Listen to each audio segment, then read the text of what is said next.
10. Ayat 10. Lalu pulanglah kedua murid itu ke rumah. Ya.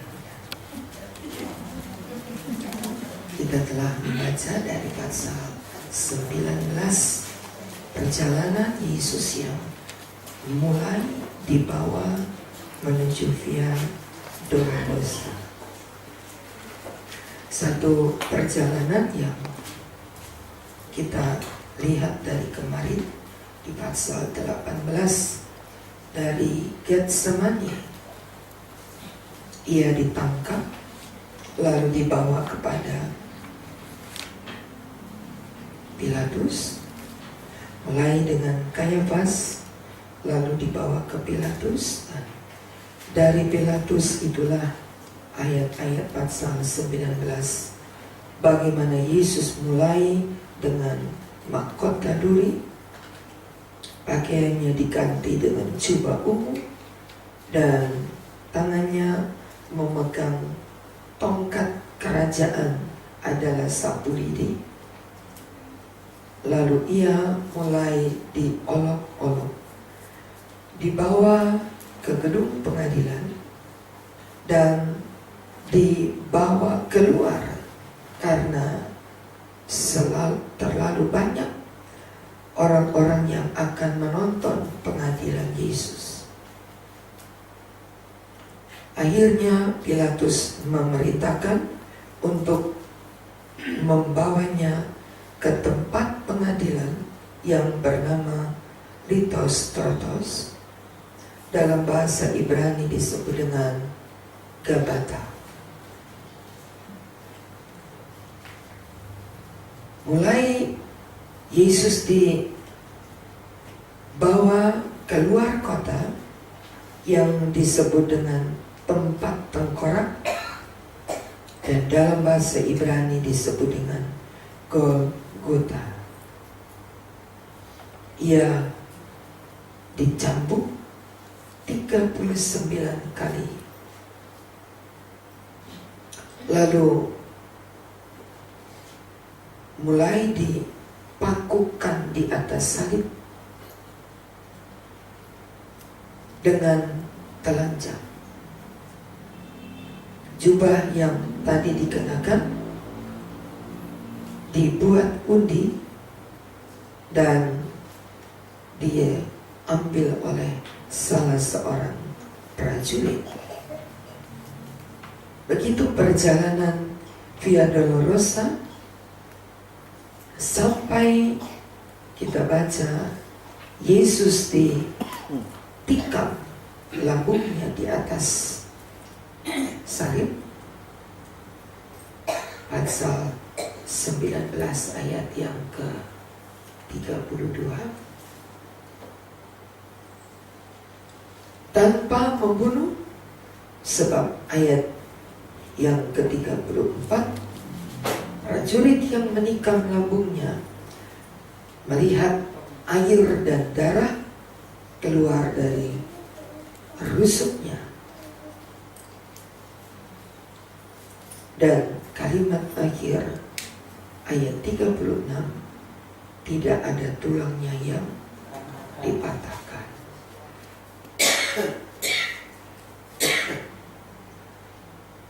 Setiap kata, setiap peristiwa, bila kita perhatikan sampai akhir pasal 19, adalah firman Allah yang digenapkan. Semua peristiwa yang terjadi itu sudah dituliskan lebih dahulu, sudah dinubuatkan lebih dahulu, dan kegenapan dari semuanya merupakan kenyataan. Dan tidak salah kalau panglima prajurit itu berkata, sungguh dia adalah anak Allah. Tidak ada yang menyangka, Karena seluruh peristiwa yang kita ikuti dari kemarin pasal 18 sampai ia mati dan dikuburkan, semua ada di dalam firman Tuhan. Satu ayat saja, satu ayat. Pasal 19 ayat 36 dituliskan di dalam Mazmur 34 ayat 21. Mazmur 34 ayat 21. Ia melindungi semua segala tulangnya dan tidak satupun yang patah. Tidak satupun yang patah. Ketika prajurit tadi datang ke dua pencuri yang ada di samping kanan kiri Yesus, mereka lihat ketika hari menjelang jam 3 dan orang yang disalibkan itu belum mati, maka yang harus dilakukan oleh prajurit itu adalah mematahkan tulang-tulangnya. Jadi cara mematikannya bukan tembak, bukan tombak, tapi mematahkan tulangnya. Dan orang yang disalib itu pasti mati. Tapi ketika mereka sampai di depan Yesus yang disalibkan, kita baca Yesus sudah mati. Ayat 33 pasal 19, saudara bolak-balik ayatnya, Yohanes 19 ayat 33. Tetapi ketika mereka sampai kepada Yesus dan melihat bahwa ia telah mati, mereka tidak mematahkan kakinya. Kenapa Yesus harus mati? Kenapa Yesus harus ditemukan? Bukankah dia anak Allah? Mungkin kita berkata begitu. Bukankah dia anak Allah dan padanya adalah kehidupan? Kenapa dia harus mati di atas kayu salib?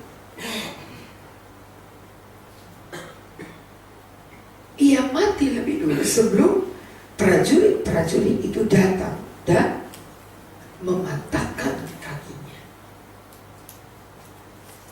Ia mati lebih dulu sebab ada tertulis di Mazmur 34 ayat 21. Karena ia melindungi segala tulangnya. Ia tidak mau ada satu tulangnya. Manusia itu punya ruas dalam tubuhnya. Pada ruas-ruas itulah seorang dipatahkan. Pada ruas-ruas itu.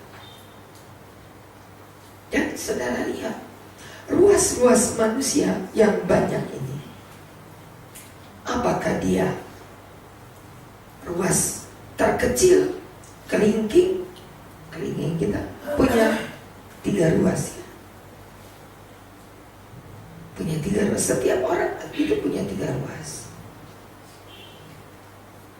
menggambarkan tubuh, jiwa, roh. Selalu dibagi 3. Hidup manusia selalu dibagi 3. Tanpa sadar, orang-orang Islam pun kalau pocong orang 3. Tanpa sadar dia mengenapi kata firman. Manusia itu terdiri dari tubuh, jiwa, roh, 3. Dan kalau orang mengikat mayat seseorang itu selalu 3. Nah, saudara perhatikan, kalau kalimat ayat ini berkata, Ia melindungi segala tulangnya. Segala tulangnya. Ruas yang paling kecil kelingking kita ini, itu juga dilindungi.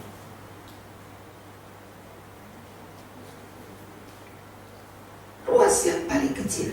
Kita punya tulang rawan. Ya, di tubuh kita banyak sekali tulang rawan. Tetapi sekalipun itu tulang rawan, tetap ini tidak dibiarkan patah. Ia melindungi segala tulangnya dan tidak satu pun yang patah. Tidak satu pun yang patah. Mazmur 139.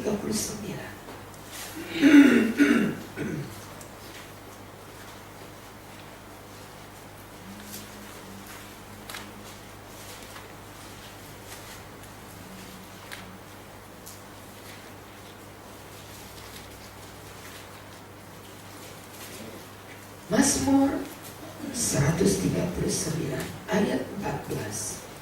Aku bersyukur kepadamu oleh karena kejadianku dahsyat dan ajaib. Ajaib apa yang kau buat, dan jiwaku benar-benar menyadarinya. 15. Tulang-tulangku tidak terlindung bagimu ketika aku dijadikan di tempat yang tersembunyi, dan aku direkam di bagian-bagian bumi yang paling bawah. Matamu melihat selagi aku bakal anak, dan dalam kitabmu semua tertulis. Tulang kecil sekalipun tertulis. Kita gak pernah menghitung berapa ruas di dalam tubuh kita, tapi Allah menulis. Saudara pernah hitung berapa ruas dalam tubuh kita? Nanti sampai di rumah mulai hitung. Kita punya berapa ruas di dalam tubuh kita? Kita mulai perhatikan ada berapa ruas. Dari kepala coba hitung. Saudara bilang, emang gue pikirin. Tapi Tuhan menulis, saudara. Hebatnya.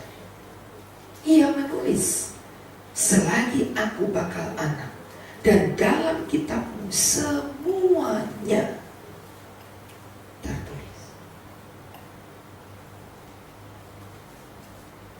Semuanya tertulis. Luar biasa. Dilindungi lagi. Bukan cuma tertulis, tapi dilindungi. Dan kita harus melihat, benar kata Daud, betapa sulit pikiranmu ya Allah, betapa besar jumlahnya. Kita gak mikirin rambut di kepala kita itu. Tapi siapa yang menghitung? Siapa yang menghitung? Matius 10.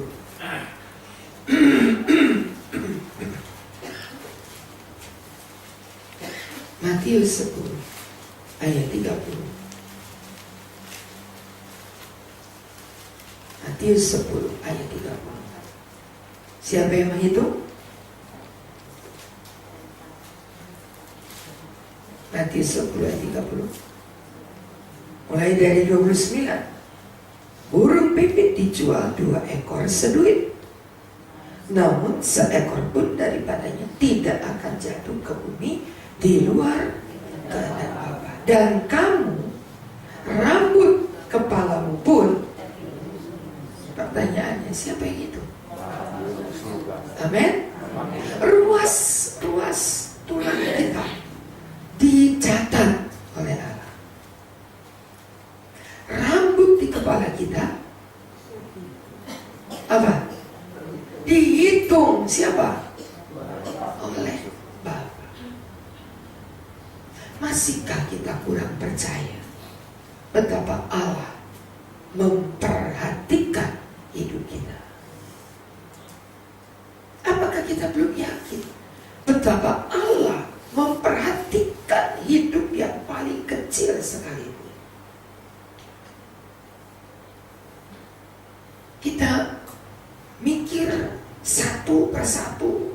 seolah-olah kita begitu memperhatikan keberadaan. Kemarin sedikit lucu saya berpikir, Bapak Ronald telepon melaporkan keadaan dari Ibu Rita. 3 hari yang lalu Bapak Ronald bilang, Ibu Gembala tolong doa buat Ika. Besok pagi jam 5 dia berangkat dari Perth menuju ke tempat rumah sakit di mana Hana akan praktek. Jaraknya 5 jam. Jadi mereka berangkat pagi-pagi jam 5. Dan yang harus kita doakan adalah perjalanan ini lewat padang gurun. Dan di sepanjang perjalanan binatang-binatang yang ada pada gurun itu tidak boleh ditabrak. Tapi kalau mereka tabrak, dan ada hukumnya. Jadi ada kanguru, ada burung onta yang akan lewat, yang akan jalan. Dan kalau bis saja, kalau bis itu ditabrak, bisnya penyok. Apalagi mobil Hana itu cuma seperti mobil yang di Pastori, Mazda 2. Nah, kalau bis saja yang besar itu rusak kalau ditabrak, apalagi kalau mobil kecil. Lalu yang di dalamnya cuma 2 wanita. Kita nggak bisa bayangkan apa yang terjadi katanya. Jadi kita harus doakan itu supaya sampai tiba dan tidak tersesat. Kalau nggak tersesat itu 5 jam, kalau tersesat nggak tahu. Dan tidak ada pemandu. Kita nggak bisa minta orang untuk memandu perjalanan, mesti sendiri. Jadi tolong doakan. Oke. Lalu penginapannya ya, nanti tolong didoakan supaya dapat tempat yang baik, karena suhu udara di sana 40. Jadi Australia tapi sedang mendapat terpaan suhu yang ekstrim panas. Dan belum tentu di desa, ini di desa, belum tentu di desa itu apartemennya ada AC. Jadi begitu banyak kalimat-kalimat permintaan. Oke, kita doa. Udah, amin, berdoa. Kemarin pagi telepon lagi. Sudah selamat Bu sampai di kampung dengan tidak kurang apapun. Dan sekarang yang kita doakan berikutnya adalah supaya tidak jauh dari pasar, hingga dapat belanja dengan nggak sulit. Tidak jauh dari SPBU, supaya tidak sukar cari bensin. Gereja yang ada di sana, mereka nanti masuk di gereja mana? Hati saya sedikit tertawa, tapi saya bilang begini, Pak, Tuhan itu atur sampai perkara yang terkecil. Kita nggak perlu khawatir. Tuhan itu pasti atur sampai perkara-perkara kecil sekalipun. Tuhan pasti atur. Kalau Dia sudah menghendaki sesuatu, itu tuntas. Amin. Amin. Saya begitu yakin. Nggak pernah saya khawatir untuk perkara-perkara yang kecil. Nanti nanti beli garam mau di mana? Nanti kalau mau beli kecap di mana? Kita mikir yang sekecil itu, tapi Tuhan lebih memikirkan kita. Coba saudara baca tadi, ruas di dalam tubuh kita gak pernah kita hitung. Gak usah seluruh tubuh. Tangan kita ini berapa ruasnya? Berapa ruas? Ini tangan aja, gak usah lengan. Tangan ada berapa? Saudara cuma hitung 10 kali 3 jadi 30. Saudara nggak hitung ini ruas yang di sini. Ini ada ruas kan? Sebab dia bisa karena ketika ruas itu engsel itu ya. Ruas itu engsel. Coba nggak ada engselnya, lurus aja jari kita begini. Nggak bisa begini, nggak bisa. Akan lurus begini. Tapi karena ada engsel, dia bisa melengkung. Di sini ada lagi. Nih ada lagi ruasnya. Saudara, kalau pegang di sini ada ruas. Di telapak tangan kita. Karena itu bisa dipakai untuk menggenggam. Kita bisa pakai untuk bekerja, untuk putar, untuk sampai di pergelangan sini ada ruas. Berapa ruasnya kita nggak pernah tahu. Kalimat firman Allah tadi begitu tegas, berarti tiap ruas di dalam tubuh kita dicatat dalam kitabmu, kata Mazmur 34. Dicatat di dalam kitabmu. Bahkan kalau saudara tadi baca, ia melindungi setiap tulang kita. Tidak sekedarnya saja kita diciptakan, tetapi dihitung ruas demi ruas dihitung. Dan tidak dibiarkan satu ruas pun hilang. Satu ruas pun hancur. Tidak dibiarkan oleh Allah. Ketika prajurit datang, lewat dan tiba di depan Yesus, dan ketika mereka lihat, oh yang tengah ini udah mati ini. Kita gak perlu patahkan lagi tulangnya. Udah mati kok dia. Dia mati lebih dulu sebelum prajurit datang untuk melindungi tulang-tulangnya. Hingga genaplah firman tadi, Mazmur 34, ia tidak membiarkan tulang-tulangnya dipatahkan. Ia begitu melindungi. Matius 10 berkata, rambut di kepala kita pun dihitung. Biar orang yang pandai menghitung sekalipun. Ada mentalis Indonesia, salah satunya tukang menghitung, yaitu siapa itu? Mr. Jung. Oh, dia kalau hitungan jago. Tapi tanya, pernah hitung rambut di kepala? Tapi Bapamu di surga menghitungnya. Tidak dibiarkan sehelai rambut itu jatuh tanpa kehendak Allah. Sudah dihitung. Apalagi untuk perkara-perkara yang kita pikirkan, aduh bagaimana Tuhan, aduh bagaimana Tuhan, bagaimana Tuhan. Semuanya dalam perhitungan Allah. Karena itulah bukti perhatian Allah. Sangat luar biasa. Perhatian Allah sangat luar biasa.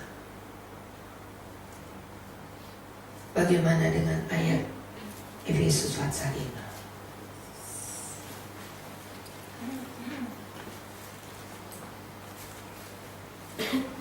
Efesus pasal 5.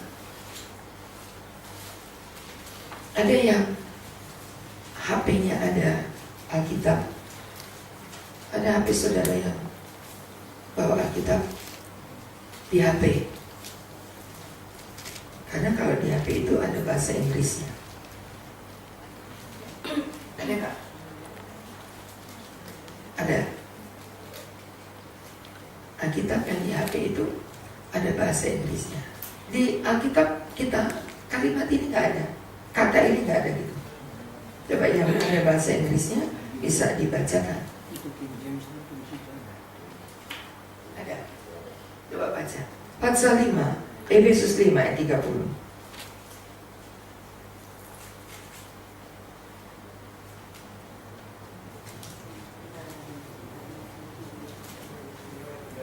Keras ya.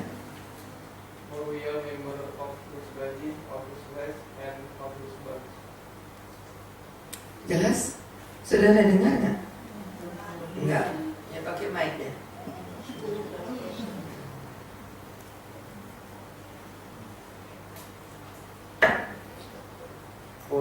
For we are members of His body, of His flesh, and of His blood. Ya, kalau di dalam Alkitab kita karena ditulis karena kita adalah anggota tubuhnya, titik. Tapi kalau dalam bahasa Inggris dikatakan kita ini members, katanya.